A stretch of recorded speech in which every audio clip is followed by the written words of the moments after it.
Hi, Punarjani 2025 the mega show. ഈ ഷോയുടെ curtain റൈസറായിട്ട് teaser പുറത്തിറങ്ങിയപ്പോൾ തന്നെ വളരെയധികം ശ്രദ്ധ നേടിയിരുന്നു. എന്താണ് പുനർജനി എന്നതിനെപ്പറ്റി വിശദീകരിക്കുന്ന വീഡിയോകളുടെ സീരീസിലേക്ക് ഞാൻ നിങ്ങളെ സ്വാഗതം ചെയ്യുകയാണ്. ശരിക്കും ഇൻഫർമേഷൻ പ്ലസ് എൻ്റർടൈൻമെൻറ്റ്, ഇൻഫോർടൈൻമെൻറ്റ് എന്ന് ഞങ്ങൾ വിളിക്കുന്നു. അതാണ് പുനർജനി 2025. അതിൽ എന്തൊക്കെയാണ് ഞങ്ങൾ ഉൾപ്പെടുത്തിയിട്ടുണ്ടെന്ന് പരിശോധിക്കാം. Motivational training series, fully psychology based ആയിട്ടുള്ള motivational training series by 5 eminent trainers. കൂടാതെ ആർട്ട്, കാർട്ടൂൺ, കാരിക്കേച്ചർ, ചിത്രകല, പെയിൻറ്റിങ്, ഇതിൻ്റെ എല്ലാം കൂടെ ഒരു സമ്മിശ്രമാണ് പുനർജനി 2025 എന്ന മെഗാ ഷോ. മ്യൂസിക്കൽ ഫ്യൂഷൻ ഉണ്ട്, deep meditation and relaxation techniques ഉണ്ട്, ബുക്കിന് സംബന്ധിച്ചൊരു ബുക്ക് കിയോസ്ക് ഉണ്ട്, ബുക്കിൻ്റെ സെയിലും മറ്റുമുള്ള ഒരു ബുക്ക് കിയോസ്ക് ഉണ്ടായിരിക്കും. ഇതിൻ്റെ ഒരു മോട്ടോ തന്നെ സേ യെസ് ടു ലൈഫ് എന്നാണ്. ജീവിതത്തെക്കുറിച്ചുള്ള പ്രത്യാശ പകരുന്ന ഒരു മെഗാ ഷോ ആയിരിക്കും പുനർജനി 2025 എന്നത്. ആൾ ആർ ഈക്വൽസ്, എല്ലാവരും തുല്യരാണ് എന്നുള്ള ഒരു മഹത്തായ സങ്കല്പത്തിൽ അധിഷ്ഠിതമായിട്ടാണ് ഞങ്ങൾ ഈ പ്രോഗ്രാം വിഭാവനം ചെയ്യുന്നത്. ആസ്ട്രേലിയൻ എഴുത്തുകാരിയായിട്ടുള്ള ബ്രോണി വെയറിൻ്റെ the top 5 regrets of dying, the top 5 regrets of dying, മരണാസന്നരുടെ 5 മഹാസങ്കടങ്ങൾ എന്ന ആ ബുക്കിനെ ബേസ് ചെയ്തിട്ട് അതാണ് നിങ്ങൾ തീമായിട്ട് എടുത്തിരിക്കുന്നത് ഈ പുനർജനി 2025 എന്ന പ്രോഗ്രാമിലേക്ക്. ശരിക്കും പറഞ്ഞാൽ സൗഹൃദങ്ങളുടെ ഒരു സംഗമവേദിയാണെന്ന് പറയാം. അതായത് സോഷ്യൽ മീഡിയ വഴി മാത്രം പരിചയിച്ചിട്ടുള്ള ഒരുപാട് സൗഹൃദങ്ങൾ ഉണ്ട്. അത് അല്ലാതെ തൂലികാ സൗഹൃദങ്ങളായിട്ട് മാത്രം കത്തുകളിലൂടെ മാത്രം പരിചയപ്പെട്ടിട്ടുള്ള കുറച്ചധികം പേരുണ്ട്. ഇവരുടെയൊക്കെ ഒരു മഹത്തായ സംഗമവേദി കൂടിയാണിത്. ഈ പുനർജനി 2025 പിന്നിൽ പ്രവർത്തിക്കുന്ന 3 സംഘടനകൾ, പ്രധാനമായിട്ടും മിറാക്കിൾ ഫിലിം സൊസൈറ്റി, ഞാൻ സെക്രട്ടറി ആയിട്ടുള്ള സൊസൈറ്റിയാണ്. സംഘടനയുടെ 3ാമത് വാർഷികമാണ് ഈ പുനർജനി 2025 ഭാഗമായിട്ട് ആഘോഷിക്കുന്നത്. അതുപോലെ തന്നെ സക്സസ് ലൈഫ് അക്കാദമി എന്ന ട്രെയിനിങ് ഫെസിലിറ്റേഷൻ സെൻറ്റർ, അതിൻ്റെ 2ാമത് വാർഷികം. അതുകൂടാതെ കേരള ഫോക്കസ് എന്ന സാംസ്കാരിക സംഘടന, അതിൻ്റെ 15ാം വാർഷികം. ഈ 3 സംഘടനകളുടെയും വാർഷികമാണ് എല്ലാ വർഷവും പുനർജനി എന്ന പേരിൽ ആഘോഷിക്കപ്പെടുന്നത്. ഈ വർഷം അത് വിപുലമായ രീതിയിൽ പുനർജനി 2025 എന്ന പേരിൽ ഒരു മെഗാ ഷോ ആയി ആഘോഷിക്കുവാനും, അതുപോലെ ഈ വർഷം തൊട്ട് ഞങ്ങൾ എല്ലാ വർഷവും ഡിസംബറിൽ അതേ പേരിൽ പുനർജനി എന്ന പേരിൽ തന്നെ ഒരു മാഗസിൻ ഇറക്കാനും തീരുമാനിച്ചിട്ടുണ്ട്.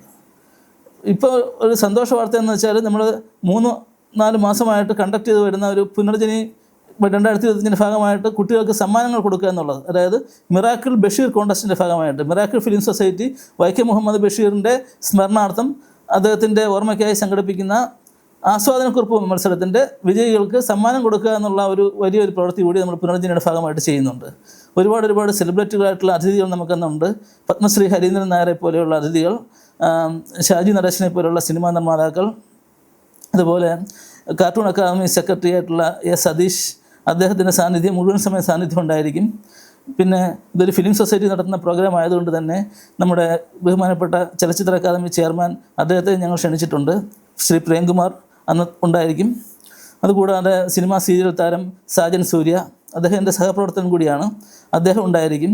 അതുകൂടാതെ ആർട്ടിസ്റ്റ് എൻ ദിവാകരൻ, അദ്ദേഹത്തിൻ്റെ ഒരു പെയിൻറ്റിങ്ങുകളുടെ ഒരു സെയിലും എക്സിബിഷനും അന്നുണ്ടായിരിക്കും. അതുകൂടാതെ ആർട്ടിസ്റ്റ് AK ഗോപിദാസ്, അദ്ദേഹത്തിൻ്റെ മഹനീയ സാന്നിധ്യം അന്നുണ്ടായിരിക്കും. തീർച്ചയായിട്ടും ഒരു വലിയ ഒരു ഈവൻ്റാണ് സംഭവിക്കുന്നത്. അതിനകത്ത് ശരിക്കും ഈ 3 സംഘടനകളുടെ പിറന്നാൾ ആഘോഷം വളരെ നല്ല രീതിയിൽ തന്നെ ആഘോഷിക്കുകയാണ്. പിന്നെ എല്ലാത്തിൻ്റെയും ഒരു ഹൈലൈറ്റ് ഉള്ളതെന്ന് വെച്ചാൽ ഒരു ബുക്കിൻ്റെ പ്രകാശനം. ആ ബുക്ക് ശരിക്കും എൻ്റെ 3ാമത്തെ ബുക്കാണ്. ഈ സ്വപ്നസഞ്ചാരി എന്ന് പേരിട്ടിരിക്കുന്ന ഈ ബുക്ക് ഒരു ആത്മകഥാപരമായ ബുക്കാണ്. അപ്പോൾ ഈ ബുക്കിനെ സംബന്ധിച്ചിടത്തോളം പറഞ്ഞാൽ ഒരുപാട് കാര്യങ്ങൾ പറയേണ്ടി വരും. കാര്യം 42 വയസ്സ് ഒരിക്കലും ഒരു ആത്മകഥ എഴുതാനുള്ളൊരു പ്രായമോ ഒന്നുമല്ല എന്നെനിക്കറിയാം. അപ്പോൾ എന്നിട്ട് എന്തുകൊണ്ട് എഴുതിയെന്ന് ചോദിച്ചാൽ അതിനുള്ളൊരു ഉത്തരം ഈ ബുക്കിൽ ഉണ്ടെന്നുള്ളതാണ്. എൻ്റെ ഒരുപാട് വെൽവിഷേഴ്സ് വിളിക്കുന്നുണ്ട്, ഡിപ്പാർട്ട്മെൻറ്റിൽ കൂടെ ഉള്ളവർ വിളിക്കുന്നുണ്ട്. എന്താണ് എഴുതി വെച്ചിരിക്കുന്നത് അറിയാനുള്ള ആകാംക്ഷ കൊണ്ടുള്ള വിളിയാണ്, എനിക്കറിയാം, ഐ നോ. കാര്യം ഞാൻ എന്താണ് എഴുതുക പറയുക എന്ന് ആർക്കും പ്രെഡിക്റ്റ് ചെയ്യാൻ പറ്റാത്തൊരു സാഹചര്യമാണുള്ളത്. അതുകൊണ്ട് തന്നെ അവരെല്ലാം എന്നെ വിളിക്കുന്നുണ്ട്, ഉപദേശിക്കുന്നുണ്ട്, വെറുതെ അബദ്ധമൊന്നും കാണിക്കരുത്. തീർച്ചയായിട്ടും ഞാൻ ഈ ബുക്കിൻ്റെ ഭാഗമായിട്ട് ഇതിൻ്റെ മാനുസ്ക്രിപ്റ്റ് അതുപോലെയുള്ള വ്യക്തികളെയാണ് കാണിച്ചത് ബോധ്യപ്പെടുത്തിയിട്ടുള്ളത്. അതായത് ശരിക്കും ഇതിൻ്റെ മാനുസ്ക്രിപ്റ്റ് കണ്ടത് മുൻ മിനിസ്റ്റർ ജി സുധാകരന്, അലക്സാണ്ടർ ജേക്കബ് IPS, അതുപോലെ പത്മശ്രീ ഹരീന്ദ്രൻ നായരെ പോലെയുള്ള ആൾക്കാരാണ് ഇതിൻ്റെ മാനുസ്ക്രിപ്റ്റ് കണ്ട് ബോധ്യപ്പെട്ടിട്ടുള്ളത്. ഒരിക്കലും അബദ്ധമൊന്നും കാണിച്ചിട്ടില്ല എന്ന് ഉറപ്പ് തരികയാണ്. എന്നിരുന്നാൽ തന്നെയും ഇതിനകത്ത് ഒരുപാട് കാര്യങ്ങൾ കടന്നു വരുന്നുണ്ട്. എന്തൊക്കെയാണ് ഈ സ്വപ്നസഞ്ചാരി എന്ന ബുക്കിൻ്റെ ഭാഗമായിട്ടുള്ളത് എന്നും ഇത് എത്ര രീതിയിൽ ആരെയൊക്കെ എങ്ങനെയൊക്കെയാണ് ഇത് ടച്ച് ചെയ്യുന്നതെന്നുള്ള കൂടുതൽ വിശദമായ കാര്യങ്ങൾ ഇതിനെ പറ്റിയിട്ടുള്ള ഈ പുനർജനി 2025 പ്രൊമോഷൻ വീഡിയോസിൻ്റെ ഭാഗമായിട്ട് നമുക്ക് വിശദമായിട്ട് തന്നെ ചർച്ച ചെയ്യും. തീർച്ചയായിട്ടും ഈ 42 വയസ്സിൽ ആത്മകഥ എഴുതുമ്പോൾ ഒരിക്കലും തള്ളിൻ്റെ ഒരു സാധ്യത ഉണ്ടാകുന്നില്ല. കാര്യം നമ്മുടെ ആത്മകഥകളെല്ലാം തള്ളിൻ്റെ പുസ്തകങ്ങളാണെന്ന് പറയാം. അതായത് ഞാൻ അങ്ങനെ ചെയ്തു ഇങ്ങനെ ചെയ്തു. കാര്യം എല്ലാ ആത്മകഥകളും ഉണ്ടാകുന്നത് ജീവിതത്തിൻ്റെ സായന്തനം അവസാന കാലഘട്ടത്തിലാണ്. അങ്ങനെ വരുമ്പോഴത്തേക്ക് തള്ളാൻ ഒരുപാട് സാധ്യതയുണ്ട്. ഇപ്പോൾ ഉദാഹരണമായിട്ട് സിനിമാക്കാരൻ്റെ ഒരു ആത്മകഥ വായിച്ചപ്പം അദ്ദേഹം പ്രേം നസീറിനോടൊപ്പം നിൽക്കുന്ന ഒരു ഫോട്ടോ കാണിച്ചിട്ട് അദ്ദേഹം ഇങ്ങനെ പറയുകയാണ്, പ്രേം നസീറിൻ്റെ കൂടെ കിടന്ന കാര്യം, അദ്ദേഹത്തിൻ്റെ കടം പൈസ കൊടുത്ത കാര്യം, ഒരുപാട് കാര്യങ്ങൾ ഇങ്ങനെ പറയുകയാണ്. അപ്പോൾ ഇതിനെയൊക്കെ ഒന്ന് ചലഞ്ച് ചെയ്യാൻ പ്രേം നസീർ ഇപ്പോൾ ഇല്ല, അദ്ദേഹം പള്ളിക്കാട്ടിൽ വിശ്രമിക്കുകയാണ്. അപ്പോൾ അത് ഒരു ധൈര്യത്തിലാണ് ഇങ്ങനെ എഴുതി വിടുന്നത്. അപ്പോൾ എനിക്കിപ്പം അലക്സാണ്ടർ ജേക്കബ് സാറിൻ്റെ ഫോട്ടോ കാണിച്ചിട്ട് ഞാൻ അദ്ദേഹത്തിൻ്റെ കൂടെ യാത്ര ചെയ്തു, എനിക്കിങ്ങനെയാണ് ഇപ്പിടിയാണെന്നൊക്കെ എഴുതി കഴിഞ്ഞാൽ അത് കാണുന്ന മാത്രമേ തന്നെ അദ്ദേഹം ചലഞ്ച് ചെയ്യും. കാര്യം അങ്ങനെയൊന്നും സംഭവിച്ചിട്ടില്ല. ഞാൻ വല്ലപ്പോഴും വന്ന് കാണുന്നുണ്ടായിരിക്കും അദ്ദേഹത്തെ, അല്ലെങ്കിൽ ചിലപ്പോൾ കത്തുകൾ അയക്കാറുണ്ടായിരിക്കും. അതിനപ്പുറം ഒരു വലിയ സൗഹൃദം ഞങ്ങൾ തമ്മിലില്ല. അപ്പോൾ അതുകൊണ്ട് തള്ളിൻ്റെ പുസ്തകമല്ല എന്നുള്ളതാണ് ഒരു പ്രധാന കാര്യം. പിന്നെ ഈ ബുക്കിനെ പറ്റിയുള്ള കൂടുതൽ കാര്യങ്ങൾ പിന്നീട് നമുക്ക് വിശദമായിട്ട് ഈ പുനർജനി 2025 ഭാഗമായിട്ടുള്ള ഈ പ്രൊമോഷൻ വീഡിയോസിൽ നമ്മൾ ചർച്ച ചെയ്യാം, വിശദമായി ചർച്ച ചെയ്യാം.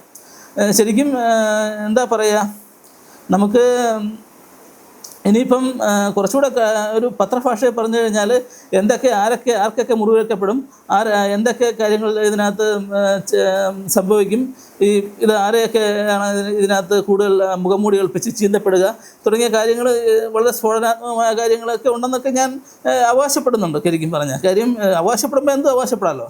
അപ്പം ആ രീതിയിൽ ചിന്തിക്കുമ്പം നമുക്കിപ്പം ആ ഒരു തലത്തിലേക്കും കൂടെ ഈ ഒരു ആത്മകഥ വളരുന്നുണ്ട് ശരിക്കും. അപ്പോൾ തീർച്ചയായിട്ടും ഞാൻ പ്രതീക്ഷിക്കുന്നത് അത്തരത്തിൽ കൂടി ചർച്ച ചെയ്യപ്പെടേണ്ട ഒരു പുസ്തകമാണെന്നുള്ളതാണ്. അതായത് സിനിമയുമായിട്ട് ബന്ധപ്പെട്ട കാര്യങ്ങൾ വരുന്നുണ്ട്, എൻ്റെ ലൈഫുമായിട്ട് ബന്ധപ്പെട്ടുള്ള കാര്യങ്ങൾ വരുന്നുണ്ട്, ഒരുപാട് ആൾക്കാർക്ക് എന്നെപ്പറ്റി അറിയാത്ത ഒരുപാട് കാര്യങ്ങൾ ഞാൻ അതിനകത്ത് റിവീൽ ചെയ്യുന്നുണ്ട്. പിന്നെ നമ്മൾ അന്നത്തെ ദിവസത്തെ ഒരു 15 മിനിറ്റ് മാത്രം ദൈർഘ്യമുള്ള ഒരു ചെറിയ പ്രോഗ്രാമായിട്ടാണ് ഈ പുസ്തകമായിട്ടുള്ള ബന്ധപ്പെട്ട പ്രോഗ്രാം അതിനകത്ത് വെക്കുന്നത്. കാര്യം നമുക്ക് അന്ന് ഒരുപാട് കാര്യങ്ങൾ കൺവേ ചെയ്യേണ്ടതുണ്ട്. മോട്ടിവേഷൻ ട്രെയിനിങ് സീരീസിൻ്റെ ഭാഗമായിട്ടും art and caricature, musical fusion, അതിൻ്റെ ഭാഗമായിട്ടൊക്കെ ഒരുപാട് കാര്യങ്ങൾ നമ്മൾ ചർച്ച ചെയ്യേണ്ടതുള്ളത് കൊണ്ട് തന്നെ ഈ ബുക്കിൻ്റെ ഭാഗം 15 മിനിറ്റായിട്ട് ഞാൻ നിജപ്പെടുത്തിയിരിക്കുകയാണ്. കാര്യം ഒരു ബുക്ക് ചർച്ച ചെയ്യപ്പെടേണ്ടത് വായനക്കാരിലാണ്, അല്ലാതെ അത് പ്രകാശനം ചെയ്യുന്ന വ്യക്തി പോലും ആ ബുക്കിനെ പറ്റി ഒരക്ഷരം മിണ്ടാത്ത രീതിയിലുള്ള ഒരു പ്രകാശന ചടങ്ങായിരിക്കും. ലോക പുസ്തക പ്രകാശന ചരിത്രത്തിൽ ആദ്യമായിട്ടായിരിക്കും ഒരു ബുക്ക് 15 മിനിറ്റ് താഴെ സമയം എടുത്തുകൊണ്ട് ഇത്രയും വലിയൊരു വേദിയിൽ പ്രകാശനം ചെയ്യപ്പെടുന്നത്. അപ്പോൾ അത്തരത്തിലുള്ള ഒരു പ്രത്യേകതയുള്ളൊരു ബുക്കാണ്. അതിനെപ്പറ്റി കൂടുതൽ വിവരങ്ങൾ നമുക്ക് പ്രൊമോഷൻ വീഡിയോയുടെ ഭാഗമായിട്ട് പിന്നീട് സംവദിക്കാം. മനോഹരമായ ഡിസൈനുകളിൽ ആകർഷകമായ ഫർണിച്ചറുകൾ, ചെയർമാൻ, പ്ലാസ്റ്റിക് മോൾഡഡ് ഫർണിച്ചറുകൾ,